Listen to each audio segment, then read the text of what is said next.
Good morning students. अपने पिछले lecture को आगे बढ़ाते हैं।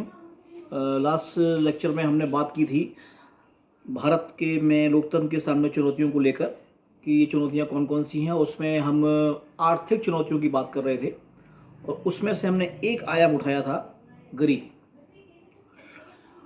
आज़ादी के बाद से लेकर आज तक यदि आप हमारी संसदीय लोकतंत्र की प्रक्रिया को एनालाइज करेंगे तो पाएंगे कि केंद्र और राज्य दोनों स्तरों पर इस गरीबी उन्मूलन को विशेष तवज्जो दी गई है और ये शून्य में से नहीं आई है, अब ध्यान रखिएगा, बल्कि इसके पीछे ठोस वैचारिक कारण रहे हैं।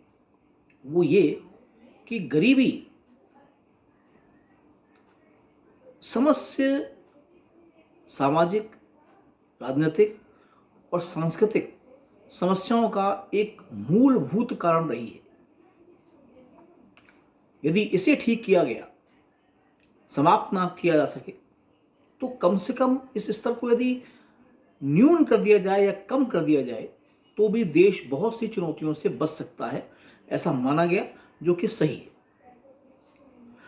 अब अपने पिछले लेक्चर में हमने गरीबी की चुनौती के कुछ प्रभाव देखे थे, अब उसमें आगे बढ़ते हैं। आज हम एक संविधान का उठाते हैं प्रावधान। अब देखिए, भारत एक लोक कल्याणकारी राज्य है, वेलफेयर स्टेट है। आप पढ़ते आ रहे हैं 11-12 क्लास से, और इसमें आपको कोई शक शुबा होना भी नहीं चाहिए कि शासन भले ही उदार हो जाए या समाजवादी रहे, इससे फर्क नहीं पड़ता। आपको अजीब लग रहा होगा पर ये सच है, इससे कोई बहुत ज़्यादा इम्पैक्ट नहीं आता। पर हाँ, इतना ज़रूर है कि सत्ता में कोई दल हो या गठबंधन हो, पर गरीबी उन्मूलन के कार्यक्रमों से पीछे नहीं हट सकता। वजह लोकतंत्र है और एक बहुत बड़ा मतदाता आपका गरीबी की रेखा से नीचे निवास कर रहा है, और भले ना भी कर रहा हो तब भी वेलफेयर स्टेट होने के नाते सर्वजन कल्याण आपका एक अनिवार्य दायित्व है राज्य के रूप में। और निदेशक तत्व इस बात की घोषणा भी करते हैं। ठीक है, वो न्यायालय में बाध्यकारी नहीं है, लेकिन वो नैतिक बाध्यताएं तो पैदा करते हैं। क्या मुंह लेकर आप अगले चुनाव में जनता के सामने जाएंगे? आखिर मत तो आपको उनका ही चाहिए। इसलिए राज्य इस पर विशेष तवज्जो या अहमियत देते आए हैं,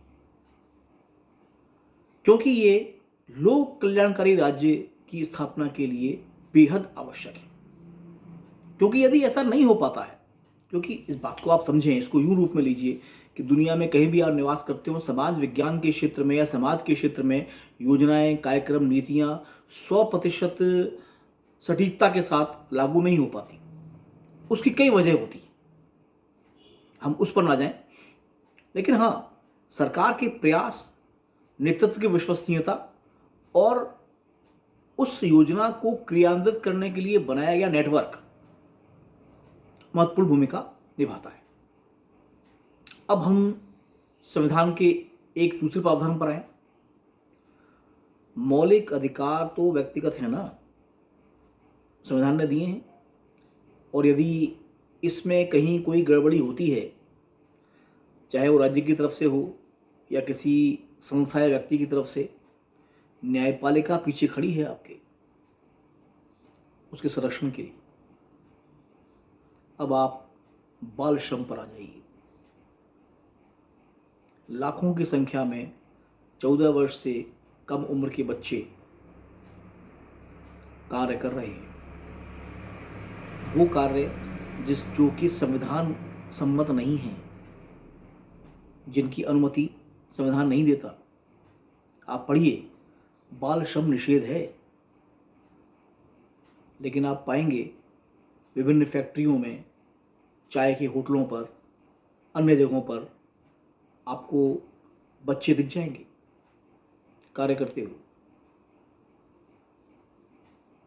तो ये अब देखिए, यही तो बच्चे हैं जो 14 वर्ष से कम उम्र के हैं, और 4 बरस के बाद, यानी जब ये बच्चे 18 साल के होंगे, जबकि इनको मताधिकार मिलेगा, तो इनका जो रिएक्शन होगा डेमोक्रेसी के प्रति या लोकतंत्र के प्रति, या इनका जो मतदान व्यवहार होगा वो कैसा होगा, इसका आप अंदाजा लगा सकते हैं। सुविधाएं उनको मिली नहीं, सहूलियत उनके पास है नहीं।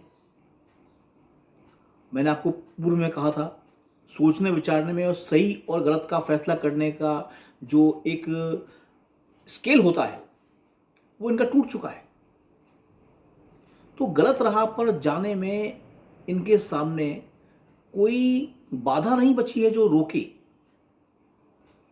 आप याद करें, टॉमस ग्रीन को आपने पढ़ा है 3rd ईयर में, और इस साल भी पढ़ेंगे पेपर फर्स्ट में। राज्य बाधाओं के मार्ग में बाधा है। राज्य को उन बाधाओं को दूर करना है जो व्यक्ति के सर्वांगीण विकास के मार्ग में बाधाएं बनती हैं।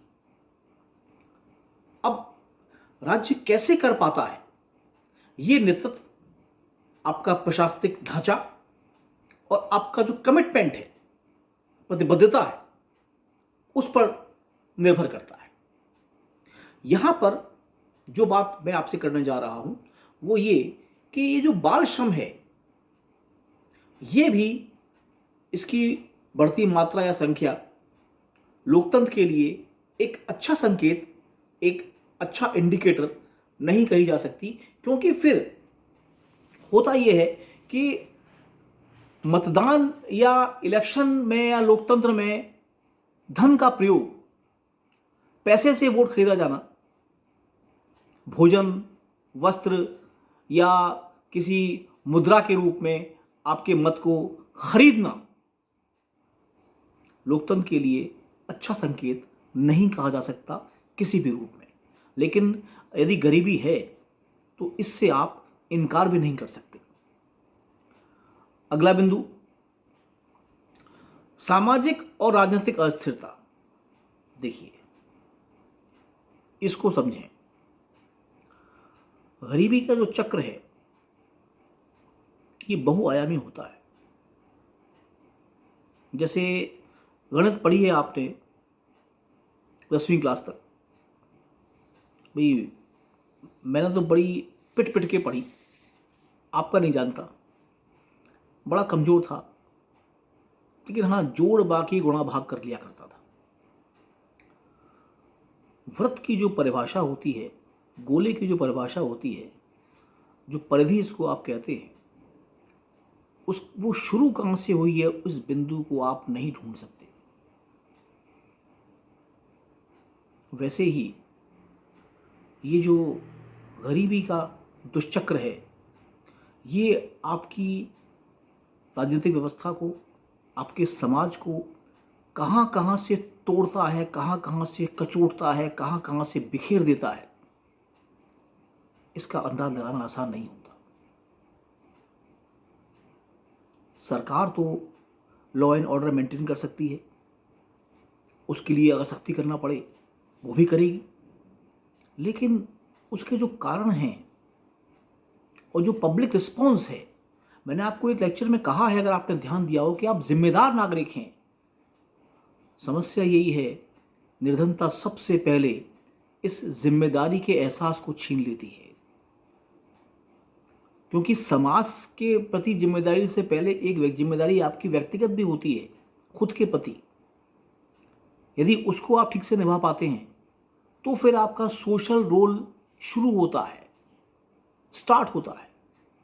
पर यदि वही आप नहीं कर पा रहे तो समाज के प्रति आपकी भूमिका की जांच करना या उस पर क्वेश्चन मार्क लगाना न्यायोचित नहीं कहलाएगा।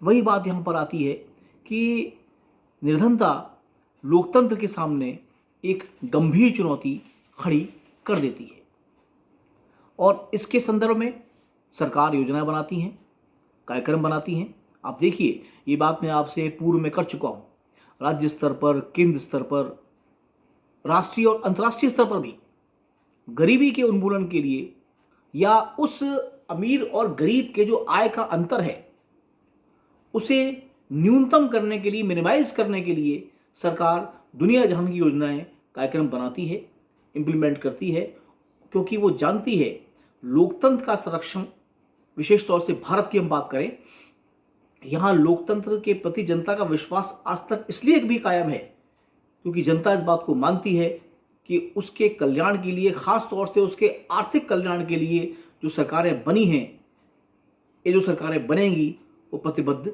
होंगी।